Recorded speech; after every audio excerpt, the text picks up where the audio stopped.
This channel does not promote or promotion any illegal activities. All content provided by this channel is meant only for educational purpose only.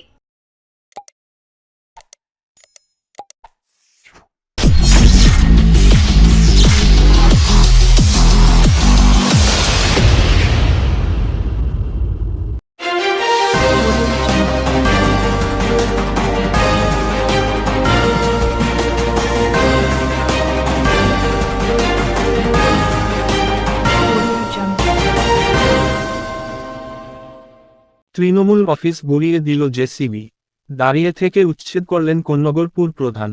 GT রোডের যানজট এড়াতে রাতেই চলল উচ্ছেদ অভিযান।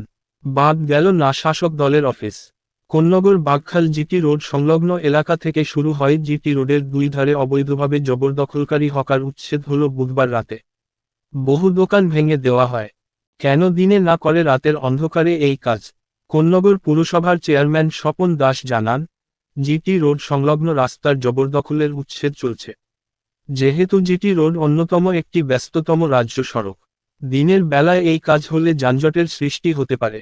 সেই কারণে দিনের বেলায় না করে রাতের অন্ধকারে এই কাজ হয়েছে। চেয়ারম্যান আরও বলেন, রাত 11টা থেকে ভোর 5টা পর্যন্ত চলবে জিটি রোড সংলগ্ন রাস্তায় অবৈধ জবরদখলকারী হকার উচ্ছেদের কাজ। 1 মাস আগে থেকে নোটিশ দেওয়া হয়েছিল, সেই মোতাবেক শুরু হয়েছে হকার উচ্ছেদ।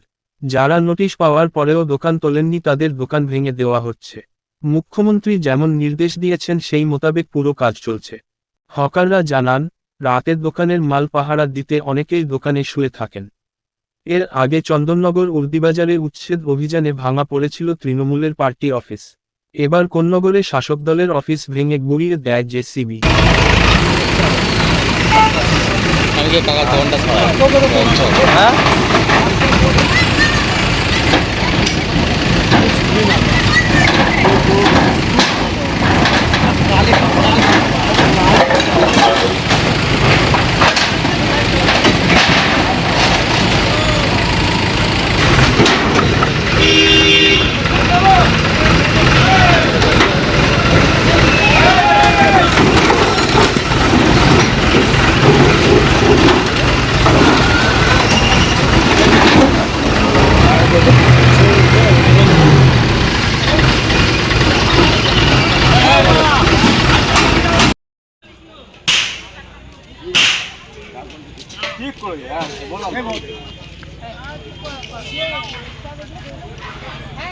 भर के दे।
স্যালারিটা রাখো, ওদের স্যালারিটা রাখো।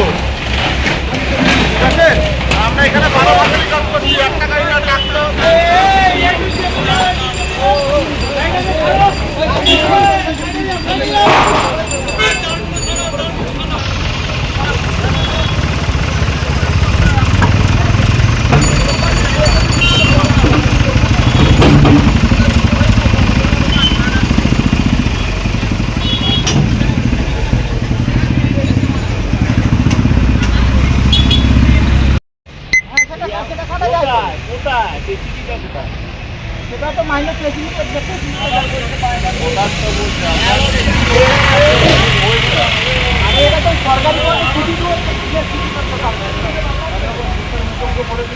আরে না মুখে মুখে কেন বলবো, আমি তো বলছি স্যার।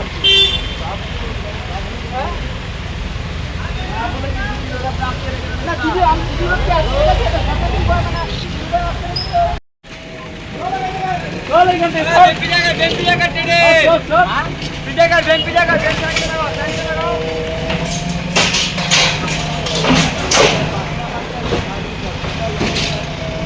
রাস্তার মাঝখানে রাস্তা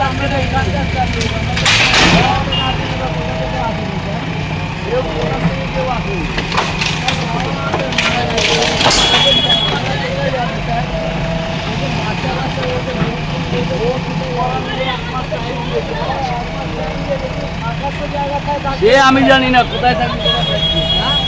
রাতের অন্ধকার না, যেহেতু এটা জিটি রোড একটা ব্যস্ততম শহর, কাজে ব্যস্ততম জায়গা জিটি রোড, দিনের বেলা এটা করতে গেলে বিরাট অবস্ট্রাকশন হবে এবং লোকের যাতায়াতের অসুবিধা হবে, মানুষের অসুবিধা হবে, অ্যাম্বুলেন্সের অসুবিধা হবে। তাই আমরা রাত্রিবেলায় বেছে নিয়েছি যাতে মানুষের কোনো অসুবিধা না হয়, কারণ নাহলে যানজট হয়ে যাবে, মানুষের অসুবিধা হবে। মানুষের অসুবিধা করে আমরা কিছু কাজ করতে চাই না। কোনো রকম কোনো সমস্যার সম্মুখীন এই মুহূর্তে হয়েছে বা প্রতিরোধ? আমরা 1 মাস আগে নোটিশ দিয়ে গেছি, 1-1.5 মাস আগে। আজকে 1 মাস 8 দিন, আমরা 1 মাস টাইম দিয়েছিলাম, তারপরেও 7 দিন টাইম দিয়েছি যে ঠিক আছে যদি দোকানগুলি সরায়। আর যদি না সরায় তাহলে কি করব, আমাদের তো সিদ্ধান্ত নিতেই হবে। কি হচ্ছে আজকে? দোকান যেগুলি যারা জিটি রোড অকুপাই করে রেখেছে দীর্ঘদিন ধরে, যারা জিটি রোডকে অকুপাই করতে করতে আস্তে আস্তে আস্তে আস্তে ছোটো হয়ে যাচ্ছে প্যাসেজ, এবং প্রতিনিয়ত এখানে অ্যাক্সিডেন্ট হচ্ছে। সামনে একটা স্কুল এবং রাস্তার দোকান চাপতে চাপতে চাপতে এমন অবস্থা যে মানুষ গাড়িটাও এখানে চালাতে পারে না। কাজেই সরকারি সিদ্ধান্ত অনুযায়ী আমরা আমাদের সিদ্ধান্ত নিতেই হবে। যা মানুষ চাইছিল, পশ্চিমবঙ্গের মানুষ চাইছিল যে এইভাবে বেনজিরভাবে যে জবরদখল হচ্ছে সেই জবরদখল উঠে যাক, সেটাই আমরা কাজ করছি। মানে একবারে বেনজির ঘটনা তো কোন্নগর পৌরসভাও ঘটাচ্ছে, একেবারে মানে যানজট মুক্ত মানে ক্লিয়ার রাখার জন্য রাত্রিবেলা কাজ চলছে। মানে রাত 12টা এখন আপনি রাস্তায় রয়েছে দেখা যাচ্ছে। আমি সব কর্মীদের নিয়েই সঙ্গে রয়েছি। আমার কর্মীরা যদি থাকে, আমি তো কর্মীদের দিয়ে বাদ নয়, আমি চেয়ারম্যান হতে পারি, কিন্তু পৌরসভার কর্মীদের সঙ্গেই চলি। সব পৌরসভার কর্মীদের নিয়ে কাজ করছি। কতগুলি জেসিবি কাজে লেগেছে আজকে? আজকে 2টো জেসিবি কাজে লেগেছে। কতদূর সাফাই অভিযান দেখা যাক কতদূর হয়। এখন ভোর 5টা অবধি করবো, তারপর তো আবার সকালবেলা করা যাবে না। ভোরবেলা পর্যন্ত চলবে আবার সকালে বন্ধ? মানে যেটা বাকি থাকবে তা কি আগামীকাল আবার পরপর হতে থাকবে? জিটি রোড একদম আমরা সাফ করে দেবো। জিটি রোড এবং এখানে পিডাব্লিউডির রাস্তা আছে, পিডাব্লিউডির সম্পত্তি সমস্ত দখল করে রেখেছে। দীর্ঘদিন ধরে মানুষ পিডাব্লিউডির অফিসে এখানে দেখতে পাচ্ছেন যে পিডাব্লিউডির জায়গা পর্যন্ত, অফিসের জায়গা চারিদিক দিয়ে ঘিরে দিয়েছে, অফিসের লোকও ঢোকার জায়গা নেই। তো সেখানে সিদ্ধান্ত নিতেই হবে, কিছু করার নেই। এরপর কি যানজট মুক্ত হবে কোন্নগর?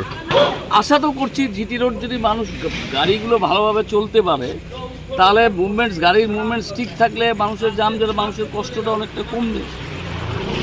করেছিল ঠিকই, কিন্তু এই রাতের এইরকম ভাবে ভাঙা, হয়তো কেউ দোকানে শুয়েও ছিল, মানে পাহারা দেওয়ার জন্য তো তারা শুয়ে থাকবে তার জিনিসপত্রগুলো। তো রাতের বেলা এরকম করাটা ঠিক আমার মনে হয় না। দিনের বেলা করলেও তাহলে একটা কথা ছিল। তবে যদি কারোর কিছু ক্ষতিও হয়ে যায়, তার দায় কি হবে? আগে থেকে জানানো হয়েছিল পুরসভা তরফে? জানানো হয়েছিল খুলে নেবার জন্য বা তুলে নেবার জন্য, কিন্তু তা হলেও তো সবটা তো হয়নি। হয়তো কিছু জিনিস তো দোকানে রয়ে যেতেই পারে, তো হয়তো সেগুলো সবাই তো কিন্তু একা আমাদের বলে তা না, ম্যাক্সিমাম দোকান আছে, তাদের লোকরাও তো সেই দোকানেই তো রয়েছে। আজকে আপনাদের দোকানও ভাঙা পড়লো? হ্যাঁ, আমাদের দোকানও ভাঙা পড়লো। সমস্যায় পড়তে হবে এরপর? তা তো পড়তেই হবে, বুঝতে পারছেন এই দোকানেই রুটি রোজগার চলে।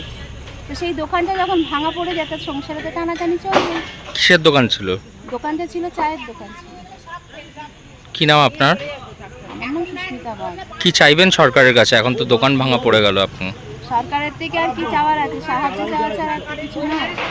আগে থেকে বলে দিয়েছিল কিছু তো করার নেই আমাদের। দোকান 1 মাস আগেই জানিয়ে দিয়েছে। 1 মাস আগে নোটিশ দেওয়া হয়েছিল। দোকান ভাঙাতে কি সমস্যায় পড়তে হবে এবার? এই তো গরিব মানুষ, সংস্থাকে করে থাকতে হবে। এটা ঠিক কি কি করবেন এখন ভাবছেন? এখনো কেউ কিছুই ঠিক করেনি। এখন কি করবে?